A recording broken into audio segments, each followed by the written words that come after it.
اللہ الرحمن الرحیم. سب نیوز کے پروگرام سب کے تجزیے کے ساتھ میں ہوں صابر بٹی, اور آج کے پروگرام میں ہمارے شریک گفتگو ہیں جناب شہزاد پراچا صاحب. شہزاد پراچا صاحب کا میں تھوڑا سا تعارف کروا دوں. یہ اسلام آباد کے سینئر صحافی مینو کا شمار ہوتا ہے اور یہ ایک اسلام آباد سے شائع ہونے والے انگریزی اخبار سے وابستہ ہیں, اور اپنی ایکسکلوزیو سٹوریز کی وجہ سے یہ بہت جان کا اپنا ایک مقام اور جان پہچان ہے صحافتی حلقوں میں. ناظرین, آج کا جو سب سے ہاٹ ایشو ہے وہ ہے سینٹ کے الیکشن. حکومت نے سینٹ کے الیکشن اوپن بیلٹ سے کروانے کے لیے ایک صدارتی ریفرنس سپریم کورٹ میں دائر کیا تھا اور سپریم کورٹ سے آئین کی تشریح مانگی گئی تھی, جس میں سپریم کورٹ نے آج اس صدارتی ریفرنس پر اپنا فیصلہ سنا دیا ہے, جس میں سپریم کورٹ نے کہا ہے کہ ہمیں قانون نہیں آئین مقدم ہے, اور آئین میں یہ واضح طور پر لکھا ہوا ہے کہ سینٹ کے الیکشن خفیہ رائے شماری سے ہی ہوں گے.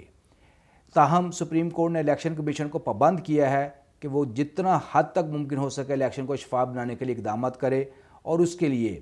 جدید ٹیکنالوجی کا بھی استعمال کی اجازت دی گئی ہے الیکشن کمیشن کو, جو کہ اس سے پہلے شاید نہیں تھی, اور الیکشن کمیشن جو اپنے اس کے ایک جو دائرہ کار تھا اس کے اندر محدود تھا.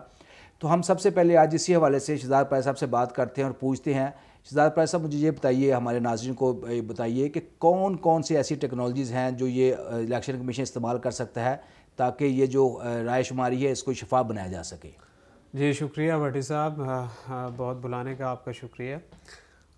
جو آج سپریم کورٹ کا اس حوالے سے فیصلہ آیا ہے, تو ٹیکنالوجی کا جو استعمال کی بات کی گئی ہے, اس میں سب سے پہلے تو ایک بار کوڈ کا ایک ہے جو اس میں ڈائریکشنز بھی ہیں سپریم کورٹ کے الیکشن کمیشن کے حوالے سے کہ بار کوڈ کو بنایا جائے, پرنٹ کیا جائے. اسی طرح جو سیریل نمبر کا ایک کانسیپٹ دیا گیا ہے. اسی طرح جو تھم امپریشن جو ہے ٹیکنالوجی میں آج کل فواد چودھری صاحب بھی اس پہ بہت کام کر رہے ہیں, تو اس کے ذریعے ٹرانسپیرنسی کو بیسیکلی وہ انشور کرنا چاہتے ہیں کہ کسی بھی پارٹی کا جو ممبر ہے وہ اپنی پارٹی کے اگینسٹ جو ہے وہ نہ جائے. اور یہ جو آرٹیکل ہے کانسٹیٹیوشن کا 6 جو ہے, اس میں بھی یہ چیز ہے کہ اگر کوئی پارٹی کے اگینسٹ جاتا ہے تو وہ ڈسکوالیفائی ہو سکتا ہے. تو بیسیکلی یہ ٹرانسپیرنسی کو انشور کرنا چاہتے ہیں ٹیکنالوجی کے ذریعے, اور یہ پوری دنیا میں یہ ٹیکنالوجی کا استعمال آج کل عام ہے. ہمارے پاس آئرلینڈ کے ایگزامپلس ہیں, جرمنی کے ایگزامپلس ہیں, مالٹا کے ایگزامپلس ہیں, تو کہ جس میں وہاں پہ جو اپر ہاؤس کے جب بھی بیلٹنگ ہوتی ہے اس میں جو ٹیکنالوجی کے استعمال کرتے ہوئے ٹرانسپیرنسی کو یقینی بنایا جاتا ہے. پراچا صاحب, یقینی طور پہ سپریم کورٹ نے جو آج فیصلہ دیا ہے اس میں نے کہا ہے کہ آئین کا آرٹیکل 226 کے تحت صرف پرائم منسٹر کے اور چیف منسٹرز کے جو انتخابات ہیں وہ خفیہ بیلٹ کے اوپن بیلٹ سے ہوں گے, باقاعدہ تمام انتخابات خفیہ بیلٹ سے ہوں گے. یہ ہمارے آئین میں لکھا ہوا ہے اور سپریم کورٹ نے بڑا اچھا اس حوالے سے آج بالکل واضح فیصلہ دیا ہے. میں اس پہ تھوڑا سا آپ کی رائے جاننا چاہوں گا. سینٹ کی ہول کمیٹی نے 2016 میں اسی پہ ایک آئینی کمیٹی تشکیل دی تھی تاکہ یہ جو سینٹ کے انتخابات میں کرپشن ہے اور جو بدعنوانی ہوتی ہے اور پیسے کا لین دین ہوتا ہے, اور چند اس پہ جو لوگوں کے پاس بلیک منی کا پیسہ ہے وہ استعمال کر کے اپنی شیلٹر کے لیے, اپنے تحفظ کے لیے ایک جو آپ کا آئینی ادارہ ہے سینٹ, اس کے ممبرز بن جاتے ہیں. تو اس ہول کمیٹی میں مجھے اچھی طرح یاد ہے نون لیگ, پیپلز پارٹی اور تمام دیگر جو جماعتیں ہیں تب کی سب کی متفقہ رائے یہ تھی کہ یہ جو کرپشن ہے یہ ختم ہونی چاہیے سینٹ کے جو انتخابات ہیں اس میں. لیکن اس کے علاوہ آپ کو یاد ہوگا میثاق جمہوریت ہوا, بڑا مشہور چارٹر آف ڈیموکریسی کے نام سے, جس میں نون لیگ, پیپلز پارٹی سب سے آگے تھی اور دوسری بہت ساری جماعتیں ان کے ساتھ تھیں. اب وہ تمام اس میں یہ واضح طور پر لکھا ہوا تھا کہ سینٹ کے انتخابات اوپن, اس میں ایک جو چارٹر تھا اس میں لکھا گیا. لیکن اب جب باری آئی ہے تو نون لیگ اور پیپلز پارٹی اس کی مخالفت کر رہے ہیں. جو چارٹر آف ڈیموکریسی میں جماعت موجود نہیں تھی, وہ جو اب موجودہ حکمران جماعت ہے وہ اس کو لانا چاہتی ہے, تو ان کو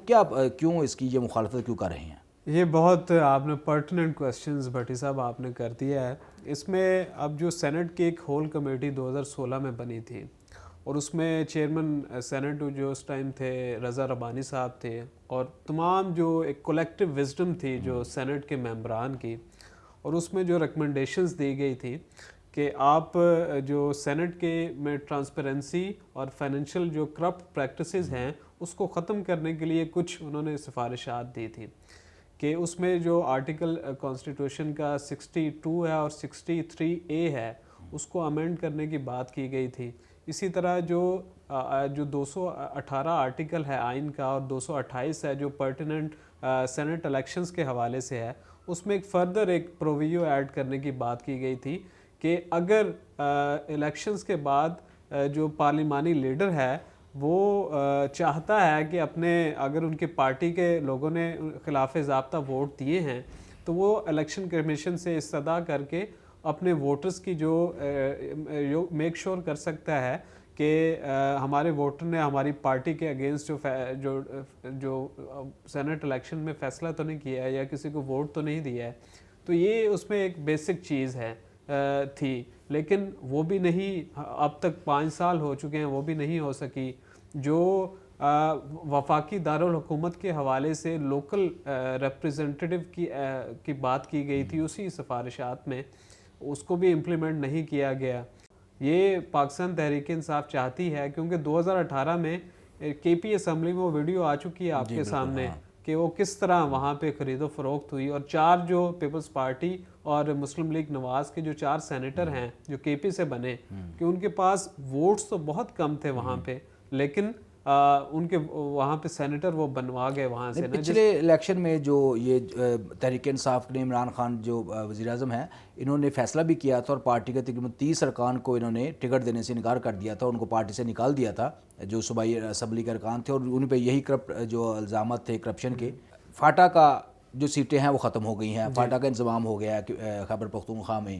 اوپر سے اب یہ سپریم کورٹ کا فیصلہ آ گیا ہے، کیا آپ یہ سمجھتے ہیں کہ مستقبل میں اس بات کا کوئی امکان ہے کہ ساری جماعتیں مل بیٹھیں گی اور ایسی قانون سازی جس سے ملک میں کرپشن کا خاتمہ ہو سکے، بدعنوانی کا خاتمہ ہو سکے اور شفاف انتخابات کی طرف ہم جا سکیں؟ کیا اس حوالے سے مستقبل میں کوئی اس بات کا امکان ہے کہ تمام جماعتیں بیٹھیں گی؟ بھٹی صاحب، جو موجودہ سینیریو ہے، جو پالیٹکس ہمارے ملک میں چل رہی ہے، اس کے مطابق تو ابھی تک نہیں لگتا کہ جو تمام پولیٹیکل پارٹیز ہیں وہ مل بیٹھ کے جو کانسٹیٹیوشنل امینڈمنٹس ہیں اس پہ اپنا کردار ادا کریں، اور جو ووٹ کی اور یا جو انتخابات میں ٹرانسپیرنسی، چاہے وہ جنرل الیکشن ہو یا سینٹ کے الیکشن ہو، اس کو ٹرانسپیرنٹ طریقے سے کرنے کے حوالے سے اپنا کردار ادا کریں۔ تو ابھی تک اس میں کوئی نہیں۔ اگر دیکھیں سینٹ کی جو ہول کمیٹی، بہت ہی انہوں نے پرٹیننٹ سفارشات دی،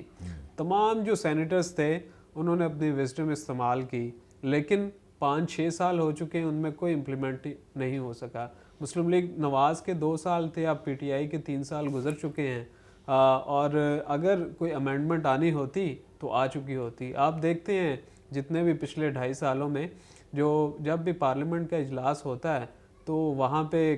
جو سیشن کس طریقے سے چلتا ہے اپوزیشن کی، اور بالکل وہ تو ایک جنگ کا ماحول بنا ہوتا ہے، اور مچھلی منڈی سے بھی بدتر ماحول بنا ہوتا ہے۔ لگتے نہیں یہ عوام کے نمائندے ہیں، بلکہ ایسا لگ رہا ہے یہ جو سینیریو ہے اس میں نہیں لگتا کہ جو نیئر فیوچر میں کوئی اس حوالے سے کنسنسس ڈیولپ ہو سکے کہ جو فاٹا کے مرجر کے بعد کے پی میں جو 8 سیٹیں ان کی تھی تو 4 رہ گئی، اب 4 کا الیکشن نہیں ہو رہا، تو اس حوالے سے بھی کوئی ان کی جو، کیونکہ بیسکلی اس حوالے سے کوئی تجاویز تو آئی ہیں کہ اس میں وہ 2 سیٹیں بڑھا دی جائیں صوبوں کی، کوئی اس حوالے سے تجاویز آئی ہیں؟ اس میں کچھ تجاویز جو مختلف ڈفرینٹ فورمز کی طرف سے آئے ہیں کہ اس کی سیٹیں بڑھا دی جائیں، لیکن وہ اب کانسٹیٹیوشنل امینڈمنٹ کے بعد ہی ہو سکتا ہے۔ اور جو ہمارے پاس انفارمیشن ہے کہ جو پاکستان تحریک انصاف ہے یہ الیکشن کے بعد اس حوالے سے ایک موو کرے گی تاکہ تمام جو صوبوں کی جو چھوٹی جماعتیں بھی ہیں ان کو سینٹ میں ایک جو اپنی نمائندگی مل سکے اور بہتر اپنے انداز سے اپنے جو ایشوز ہیں ان کو ہائی لائٹ کر سکیں۔ اب بھی وہ ہمیں اطلاع ملی ہے کہ پیپلز پارٹی کے جو شریک چیئرمین ہیں آصف علی زرداری صاحب، وہ اسلام آباد پہنچ چکے ہیں۔ دوسرا اس کے علاوہ وزیر اعظم عمران خان نے کہا ہے کہ وہ 3 دن مسلسل پارلیمنٹ میں بیٹھیں گے تاکہ انتخابات کی شفافیت کو یقینی بنایا جا سکے۔ چلے اس حوالے سے پارلیمنٹ کو کچھ اہمیت تو ملنی شروع ہوئی، ورنہ وزیر اعظم نے تو بالکل وعدہ کرنے کے باوجود وہ کبھی پارلیمنٹ میں انہوں نے گوارا نہیں کیا، شاید وہ پسند نہیں کرتے، اپنے ہی نمائندوں میں اپنی ہی یا اپوزیشن کا وہ فیس کرنے سے گھبراتے ہیں۔ یہ تو خیر پرائم منسٹر کے ایشو ہیں۔ اب یہ بڑی اچھی خوشائند بات ہے کہ پرائم منسٹر نے کہا کہ میں 3 دن پارلیمنٹ میں بیٹھوں گا اور میں دیکھوں گا شفاف انتخاب. یہ زرداری صاحب کے اسلام آباد آنے سے آپ سمجھتے ہیں کہ یہ جو انہوں نے گیلانی کو ایک مشترکہ اپوزیشن پی ڈی ایم نے ایک اپنا کینڈیڈیٹ لائے ہیں تو اس پہ ایک انتخابات میں کوئی فرق پڑے گا یا جو حکومتی اکثریتی پارٹی ہے وہ اپنا کینڈیڈیٹ حفیظ شیخ کو جتوانے میں کامیاب ہو جائے گی؟ دیکھیں جی، حفیظ شیخ کے حوالے سے جو اسلام آباد میں چہم گوئیاں ہیں کہ ان کو پاکستان تحریک انصاف کی طرف سے نہیں کیا گیا نا، وہ کہیں اور سے آئے جی ہیں بالکل. نا. وہ تو اس حوالے سے جو ان کو کروانے ان جو کو لانے والے ہیں وہ جو نا، جتوا بھی وہ لیں گے. جتوا بھی لیں گے. تو بیسیکلی زرداری صاحب کے اسلام آباد آنے کا مقصد یہ ہے کہ تھوڑا سا پریشر جو ہے وہ بلڈ اپ کیا جائے، ایک مومنٹم بنایا جائے، تاکہ جو اس میں کافی جو چیزیں اور بھی فیکٹرز انوالو ہیں جو بیہائنڈ دا سین جو کام کر رہے ہیں، تو وہ بھی فیکٹر اہم ہے. گیلانی صاحب کے حوالے سے گیلانی صاحب کا اپنا ایک بڑا نام ہے، لیکن ان کی جو ماضی کی ریپوٹیشن بھی دیکھی جائے تو ان کے کاغذات تو منظور ہو گئے تھے جو الیکشن کمیشن کی طرف سے سینٹ الیکشنز کے لیے، لیکن جو چیزیں اور بھی دیکھنے والی ہیں. بیسیکلی زرداری صاحب کے یہاں آنے کا مقصد پریشر بلڈ اپ کرنا ہے. باقی ابھی تک کی جو سینیریو چل رہا ہے، یعنی کہ آپ کا کہنے کا ابھی تک جو صورتحال ہے وہ لگتا ہے کہ فری اینڈ فیئر الیکشن ہوگا، جس پارٹی کی جو متناسب نمائندگی بنتی ہے وہ اس کو اس کی سیٹیں مل جائیں گی. ابھی تک تو یہی ہے. اچھا شہزاد پرائز صاحب، میں آپ سے ایک اور جو انفارمیشن ہے جو ہماری عوام کو جانی چاہیے، یہ شبلی فراز جو حکومت میں وزیر اطلاعات کے عہدے پر فائز ہیں، اور اس کے علاوہ مرحوم مشاہد اللہ خان کے بیٹے عفنان خان جو اب ان کو ٹکٹ دیا گیا نون لیگ کی طرف سے، ان کا ایف بی آر میں جو ایشو ہے یہ اس کا ذرا آپ بتائیے گا عوام کو کہ ان کا کیا ایشو ہے ایف بی آر میں؟ جی بھٹی صاحب، اس حوالے سے جب تمام سینیٹرز جو اپلائی کرتے ہیں اپنے سینٹ الیکشنز کے لیے نا، تو تمام اداروں کے پاس ان کے کاغذات جاتے ہیں کہ کہیں وہ ٹیکس ڈیفالٹر تو نہیں ہیں، کہیں دوسرے واجبات کی ادائیگی اگر کہیں پہ رہے ہیں تو وہ ادائیگی ہوئی ہے یا نہیں ہوئی. تو اس حوالے سے جب الیکشن کمیشن نے رابطہ کیا ایف پی آر سے، ٹیکس حکام سے، تو اس میں باقی سینیٹرز تو کلیئر ہو گئے. اب 2 سینیٹرز جو پرپوز ہوئے ہیں نیکسٹ 6 ایئرز کے لیے، اس میں شبلی فراز صاحب جو ابھی انفارمیشن منسٹر ہیں، اور مشاہد اللہ خان کے بیٹے جو پنجاب سے پرپوز ہوئے ہیں عفنان خان، تو ان کے ٹیکس کے مسائل آئے ہیں. تو شبلی فراز صاحب کے حوالے سے جو ایف بی آر حکام نے ہمیں بتایا ہے کہ انہوں نے اپنے گوشواروں میں جو کیش کو ظاہر کیا ہوا ہے اپنی اہلیہ کی طرف سے ایز اے گفٹ کے طور پہ،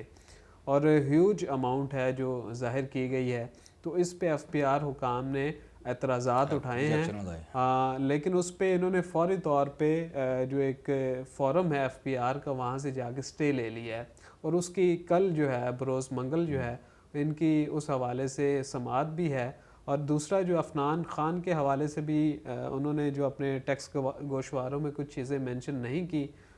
جو ماضی میں تھی لیکن اب نہیں ہے، تو اس حوالے سے انہوں نے چیزیں ہائی لائٹ کی ہیں ایف پی آر حکام نے، اور انہوں نے بھی فوری طور پہ سٹے لے لی ہے. ایکچوئل اب ہونا تو یہ چاہیے تھا کہ جب جو الیکشن کمیشن نے تمام اداروں کو لکھا ہے، اب اگزامپل ہمارے پاس پرویز رشید صاحب کی ہے کہ انہوں نے پنجاب ہاؤس میں وہ جو سٹے کیا، ان کے واجبات جو ادا نہیں کیے، تو اس بنیاد پہ ان کے کاغذات جو ہے وہ ریجیکٹ ہو گئے تھے. لیکن اب یہاں پہ جو ڈسکرپنسی آئی ہے ایف پی آر میں ان 2 لوگوں کے حوالے سے، تو الیکشن کمیشن کی یہ ذمہ داری تھی کہ اس حوالے سے بھی ڈیسیژن کرتا، لیکن انہوں نے اب ایک فورم کو یوز کیا ہے. ناظرین، ہم آج جو سینٹ کے الیکشن ہونے جا رہے ہیں اس میں صرف ایک کل کا دن باقی ہے، پرسوں سینٹ کے الیکشن ہے، اس حوالے سے بات کر رہے تھے. پراچا صاحب سے میں نے کچھ باتیں پوچھیں، آپ تک وہ باتیں پہنچائیں تاکہ عوام کو ہم اویئر کر سکیں جو اصل صورتحال ہو. یہاں پہ میں آپ کو ایک اور چھوٹی سی بات بتاؤں کہ سینٹ کے الیکشن میں یہ بہت سارے فیکٹرز ہوتے ہیں، کرپشن کا ہی فیکٹر ہے. یہاں کے سینٹ کے الیکشن میں کچھ سائلنٹ لوگوں کا فیکٹر بھی ہوتا ہے. سینٹ کے الیکشن میں کچھ سائلنٹ ممالک کا فیکٹر بھی ہوتا ہے. مثلاً اب جہانگیر ترین صاحب، ان کا سیاست سے کوئی تعلق نہیں ہے، سپریم کورٹ نے ان کو تاحیات نہل قرار دیا ہوا ہے، لیکن وہ سینٹ کے الیکشن کے لیے متحرک ہیں. اسی طرح پاکستان کے پراپرٹی ٹائکون ملک ریاض، وہ ہمیشہ حکومتوں کے جوڑ توڑ میں کردار ادا کرتے ہیں، وہ بھی سینٹ کے الیکشن میں متحرک ہیں. اسی طرح ہمارے ایک دوست برادر اسلامی ملک جن کے ہم پہ بہت احسانات بھی ہیں، ہمارے لیے وہ وہاں پہ حرمین شریفین کی وجہ سے مقدس بھی بہت ہیں، احترام بھی بہت ہے، ان کا بھی اتنا دباؤ ہے, اتنا وہ اپنا سائلنٹ کردار ادا کرتے ہیں کہ نون لیگ نے ساجد میر کو ٹکٹ صرف اور صرف سعودی عرب کے کہنے پر دیا ہے. پچھلے الیکشن میں بھی سینیٹر ساجد میر جب بنے تو ان کے پیچھے بھی سعودی عرب کا کردار تھا. نون لیگ نے اب سعودی عرب کے ساتھ اپنے تعلقات کو بہتر کرنے کے لیے, جو پچھلے دنوں آپ نے سنا بھی ہوگا, ایک دو اسکینڈل بھی آئے نون لیگ کے حوالے سے. سعودی عرب میں میاں نواز شریف جو لیڈر ہیں, ان کا بیٹا سعودی عرب میں پکڑا بھی گیا. اب اس کو سعودی عرب کو راضی کرنے کے لیے نون لیگ نے ساجد میر کو دوبارہ ٹکٹ دیا, اور اپنے بڑے اہم راجہ ظفر الحق جیسے لوگوں کو انہوں نے اگنور کیا. ناظرین, میری آپ سے گزارش ہے کہ سب نیوز کو دیکھتے رہیں, اس کو سبسکرائب کریں اور ہماری ویڈیو آخر تک دیکھا کریں. اس سے آپ کو میں دعویٰ کر سکتا ہوں کہ آپ کو انشاءاللہ انفارمیشن ملے گی, اور ایسی انفارمیشن ملے گی جو دوسروں کے پاس نہیں ہوگی. اس کے ساتھ ہی مجھے اجازت دیجیے. اللہ حافظ.